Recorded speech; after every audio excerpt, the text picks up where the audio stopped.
Simba ఒక చిన్న తెల్ల కుక్క. ఆ రోజు ఉదయం పక్షులు పాడుతుంటే, సూర్యుడు నెమ్మదిగా తలెత్తుతుంటే, మన సింబా మాత్రం ఇంకా నిద్రలోనే. గట్టిమీద బిడ్డలా కమ్మగా నిద్రపోతున్నాడు. ఒక్కసారిగా జప్ అని ఒక ఉదాత పరిగెత్తింది. సింబా వెంటనే మెలకువయ్యాడు. సింబా వెంట పడిపోయాడు. ఒక బాటిల్ దాటాడు. పూల కొండి పక్కగా జంప్ చేశాడు. చిన్న పంజాలతో గడ్డిమీద పరిగెడుతూ బాగా ఎంజాయ్ చేస్తున్నాడు. ముద్దుగా పరిగెడుతూ వెళ్ళి డైరెక్ట్గా కూరగాయల తోటలో పడిపోయాడు. క్యారెట్లు గాలిలో, టొమాటోలు నేలమీద. కానీ సింబా మాత్రం సీరియస్ కాదు. మట్టితో నిండిపోయినా మురిసిపోయాడు. ఆ ఉదత తడుముకోకుండా చెట్టెక్కేసింది. పైనుంచి చూస్తూ తలుకుతోంది. సింబా మాత్రం కిందనుంచి చూస్తూ నాలుక బయటపెట్టి తోక ఊపుతున్నాడు. సింబా అలసిపోయాడు.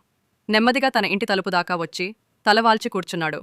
ఒంట్లో మట్టి, ముఖం మీద నవ్వు, చుట్టూ రంగురంగుల బటర్ఫ్లైలు.